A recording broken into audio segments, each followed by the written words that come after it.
secret and wonderful gadgets of the past. Fax machines, pagers and copiers the size of a small car are all tools that were marvels of their time but have been replaced in the steady march of technical innovation. Here are a few inventions that were once treasured, each one offering insight into the nature of the workplace and about how we work today. An archaic solution to the open office. In an era of open workplaces, where distractions are constant, many of us cope by donning a set of noise-cancelling headphones. But trying to avoid interruptions certainly isn't a challenge unique to modern times. Back in 1925, inventor and science fiction author Hugo Gernsback had an idea to block out annoying ambient noise, a contraption he called the isolator. This helmet would shut out all sounds, smells, and sights of the outside world. The idea was that the user, looking through two small window holes in the metal hood, could concentrate only on the task right at hand. Perhaps an idea that was just too far ahead of its time, the isolator never took off.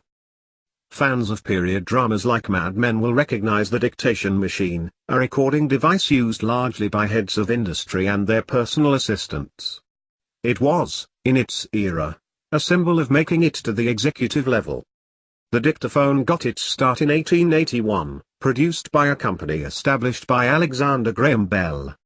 It became widely used by business executives well into the 1970s, to record ideas, letters and memos to be transcribed onto paper. The very early machines recorded onto wax-coated cardboard cylinders, and tape-based machines were introduced in the 1970s. The missed opportunity of the Lambert typewriter.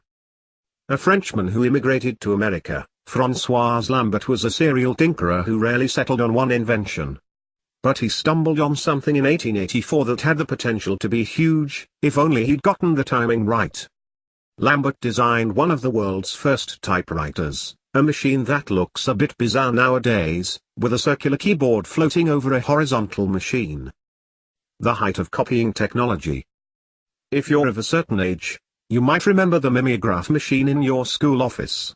Before the electronic copy machine replaced it in the 1980s, it produced paper duplicates using a roller that was hand-cranked or attached to a small motor.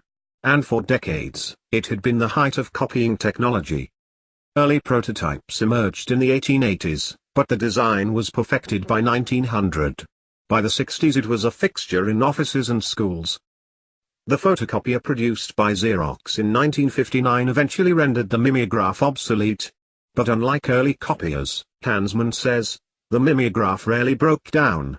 And it ran on refills of inexpensive ink, unlike those pricey copier cartridges we're still bemoaning today.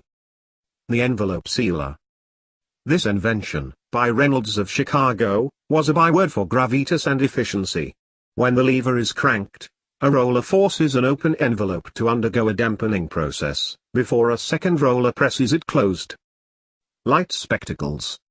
Invented in the US in the 1930s, these specs were adorned with two small, battery-powered lights, with a long wire trailing beneath. The experience was marred only by the likelihood of electrocution when it rained. Eye massager. Apparently it was not enough to have a gadget for massaging the body.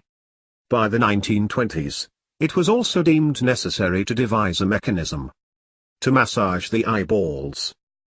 This convoluted gadget was pressed to the face. The user would then operate the small lever to compress the rubber bellows, which would in turn emit cool puffs of air directly onto the eyeballs. Navigator. It was the invention of the future, a tiny machine complete with its own map that would tell motorists which way to go. But this was no sat-nav. After all, the communications satellites that help modern cars locate themselves were still decades away. Instead, the route finder for the well-equipped 1920s driver was a wristwatch-style device equipped with minuscule maps.